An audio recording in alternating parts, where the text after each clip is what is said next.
I'll be honest with you. I wasn't supposed to come home that night. Not that late, not that tired, and definitely not in the kind of mood where I could deal with anything more complicated than a shower and a stale microwave burrito. But life has this way of stacking absurdity on top of exhaustion, like it's daring you to break. So yeah, picture me, dead on my feet, rolling into my neighborhood in Ridgepoint, Colorado after being gone for almost 2 weeks. I had spent the past 70-something hours bouncing between airports, rental cars, and a tiny cabin in the mountains where I'd been helping an old friend with something I am legally required to call a consulting job. Let's just say the job involved a drone, a snowmobile, and the kind of people who don't use their real names. By the time I pulled onto my street, the only thing keeping me upright was a dangerous cocktail of caffeine and pure stubbornness. I just wanted bed, darkness, a coma-level nap. Instead, what I got was a bright, neon orange sticker slapped across my front door like a middle finger from the universe. Property seized, Ridgepoint Community Authority. Access revoked. I stared at it, blinking slowly, because my brain honestly couldn't process words anymore. Seized? Revoked? My house. I tried my key. It didn't turn. Tried the back door. Locked with a brand new deadbolt I had definitely not installed. My garage keypad? Dead. Not malfunctioning, just dead. Someone had cut power to the whole panel. For about 10 seconds, I thought maybe I'd parked at the wrong house. That's how tired I was. But then I noticed the doormat. Mine had said, "Don't knock unless you have tacos," in fading black letters. It wasn't funny, but it was mine. This new one. Order begins at home. I didn't need to flip it over to know who put it there. Lila Harrow, the president of our HOA, the self-appointed sheriff of Shrubbery. The woman who once tried to fine a family for letting their inflatable Santa lean too aggressively. I muttered, "You've got to be kidding me." But the universe apparently was not. Because right on cue, her porch light flipped on and she stepped out wearing a robe, slippers, and an expression that screamed triumph. Her voice cut through the cold air like a rusty blade. "Ethan? Oh, you're back early." Back early. Like I needed her permission to exist on my own property. I said, "Lila, why is my house locked? Why does it look like you've repossessed my entire life?" She crossed her arms, smirking like she'd been practicing in the mirror. We held an emergency vote. Several neighbors expressed concerns, unusual activity, suspicious comings and goings.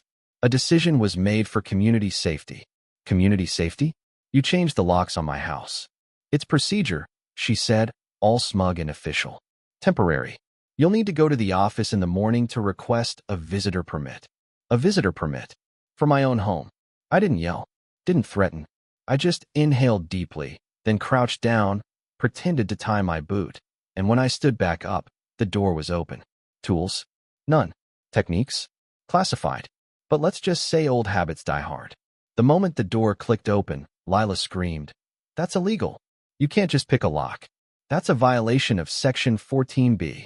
Add it to my tab," I said, walking inside. Behind me, she sputtered, outraged, but I was already too tired to deal with her. I tossed my bag inside and stepped back out. Whatever this was, it wasn't just power-tripping HOA nonsense. Lila was petty, not bold. She didn't have the guts to change a homeowner's locks. Someone had pushed her into this, and I needed answers before I slept again. I walked down the block toward the HOA office, which looked less like a municipal facility and more like an abandoned dentist's office with a printer inside. The door was unlocked.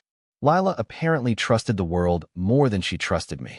Inside, she sat behind a fake wood desk with a mug that read, "Don't mistake confidence for arrogance," which was funny because she had neither. "Well," she said with a tight smile, "if you wanted to formally dispute your violations, the first available appointment is next Thursday." Violations for what? She slid a laminated sheet toward me like she was revealing evidence in a courtroom. Grass height inconsistent by 0.75 inches. Excessive nighttime lighting. Absence of seasonal decor. Suspicious garage security measures. Extended travel without notification. And my favorite, general aura of unpredictability. I stared at her. "You filed a violation because of my aura?" It raised concerns, she said like that explained anything. She handed me a plastic badge, a visitor pass, expiring in 72 hours. Something snapped inside me, quiet but sharp. Someone wanted me out of the house long enough to do something inside it. Something they didn't want me to see. And suddenly, I wasn't tired anymore.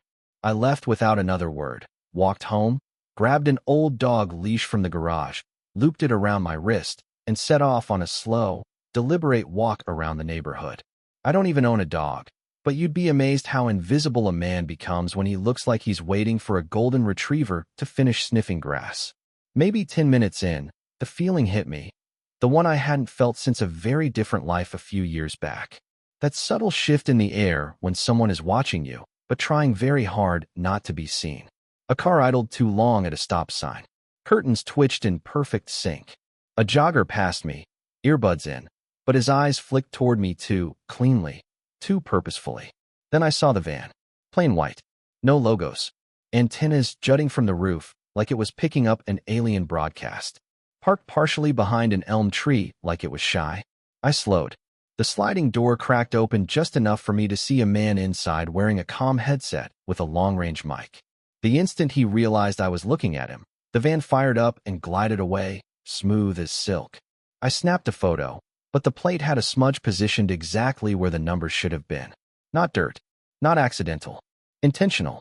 Back home, I grabbed a handheld signal detector. Most people never need something like that. Most people don't live the kind of life I used to. The scan lit up instantly. A pulsed, low-frequency beacon. Military grade. Clean. Directional. And it was coming from across the street. Specifically, from the inside of a decorative birdhouse perched on Lila's stupidly tall flagpole.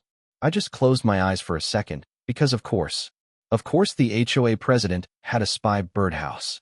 Why not? I needed help. Real help. So I went to the only person within 6 blocks who knew how to spell RF interference. Miles. Miles lived 3 houses down in what looked like the last home on Earth held together solely by duct tape and stubbornness. But inside, it was a full-blown digital war room. He was ex-Navy cyber intel and now spent his days drinking iced tea and hacking things he absolutely shouldn't. He barely looked up when I walked in. Problem. A weird signal, I said, handing him the frequency. Birdhouse across the street. Someone's watching me. He raised a brow. Watching you or watching everyone? I told him about the van. The locks.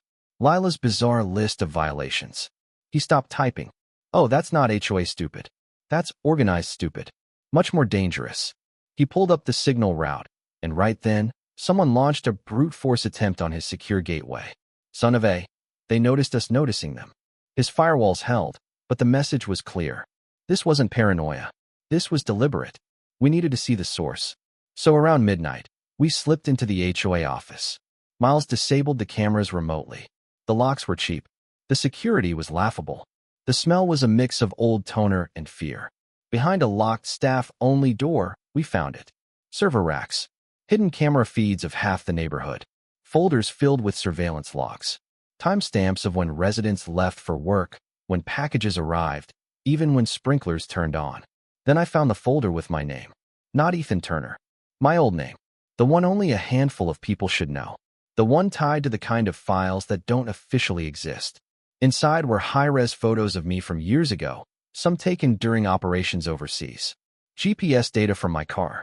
Notes on my unpredictable behavior pattern. This wasn't Lila. This wasn't HOA business. This was a network. Miles uncovered a chat log from someone calling themselves Shaded Falcon. The latest message. Target remains unaware. Local asset compliant. Proceeding is scheduled. Local asset. Compliant. Lila wasn't the mastermind. She was the puppet. Someone had set up a covert operation using the HOA as cover, and I had walked right into their lap. But if they thought I was going to roll over, they picked the wrong target. And that brings us to Act 2. The pushback. The rising tension. The part where exhausted, underestimated me finally wakes up. I came up with something Miles later called Operation Suburban Meltdown, which sounds dramatic, but honestly, it was perfect. I played dumb, acted clueless, fed the listening devices fake conversations about moving to Alaska, buying a farm, adopting a llama, you name it. Then I scrambled their camera feeds with a device Miles made from parts that probably violated 6 federal laws. Every spy gnome, planter, and fake rock suddenly broadcast nothing but looping footage of an empty sidewalk or a squirrel licking a pecan. Lila, meanwhile, started to crack. Her clipboard shaking, her smile stretched too thin, her eyes darting like she knew the ground beneath her was turning to quicksand. And then came the neighborhood cookout. I showed up in a ridiculous Hawaiian shirt, carrying store-bought potato salad like a divorced dad trying to win back the kids. I told everyone I'd been away on a writing retreat working on a novel about emotional wolves. I don't know why I said that. I was running on spite and fumes. But the moment Lila strutted up with her new community safety directive, offering voluntary home inspections, I knew she wasn't just in over her head. She was drowning, and someone else was holding her under. The final straw? Finding one more device in my house, tucked behind a wall plate that had been unscrewed. Fresh. Recently installed. That's when I set the trap. I left a black Pelican case on my porch, clearly labeled Confidential Asset Disposal. Authorized eyes only. Inside, forged documents, a fake correspondence thread implicating Lila in a private intelligence operation, maps of fictional surveillance nodes, and just enough truth to make someone panic. And panic she did. Miles and I watched from a micro camera. She approached the case like it was a radioactive baby. Opened it. Read the files. Her face went ghost white. She shoved everything in her bag and sprinted to the HOA office. 5 minutes later, a man walked in behind her. Not a neighbor. Not law enforcement. Someone with the posture of a professional predator. Black suit. Expensive shoes. Eyes like a winter storm. His name was Rowan Bishop. Former intelligence. Vanished years ago. Rumored to be freelancing for whoever paid enough. We watched him take the documents from Lila's shaking hands and feed them straight into a shredder. He leaned in close. We couldn't hear the audio, but I read his lips. If you talk, you disappear. That was the moment Lila Harrow broke. Not cracked. Broke. And that was also the moment I knew exactly what kind of monster was behind all this.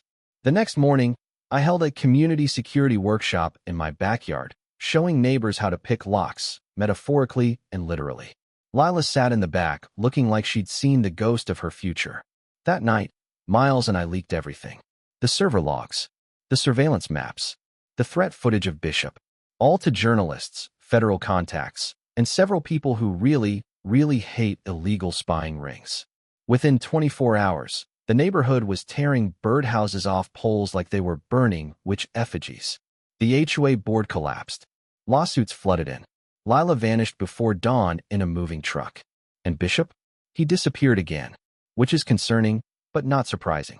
Life settled down. Kinda. Mostly. I upgraded my home security to levels that would annoy even my old employers. Found 3 more bugs. Ripped them out. Replaced my welcome mat with one that said, "Try me." Weeks later, a new neighbor moved into Lila's old house. Her name was Grace, and I knew her. She wasn't a spy, but she was definitely connected. I'd trained her years ago. She waved and said, "Heard things are quieter around here now. Thought you could use a friendly face." Friendly face or planted observer. Hard to tell. But that's the thing about living through something like this. You stop assuming peace is permanent. You stay aware. You stay sharp. And sometimes, late at night, I check the feed from a camera I hid in the old HOA server room. The place is empty now. The dust hangs in the air like frozen ghosts. But every now and then, the shadows shift in a way that makes the back of my neck tighten. Like someone was there a second before the camera blinked on. Maybe it's nothing. Maybe I'm just tired. Or maybe the story isn't over. Not really. Not for me. Not for Ridgepoint. Not for whoever picks the wrong house next. So here's my question for you watching. Do you think what I did was justice or revenge? When someone abuses authority, how far should you be allowed to go to take your life back? And have you ever seen an HOA, a boss, a neighbor, anybody, use power in a way that made you wonder what they were really hiding? Drop your thoughts below. Trust me, this is a conversation worth having.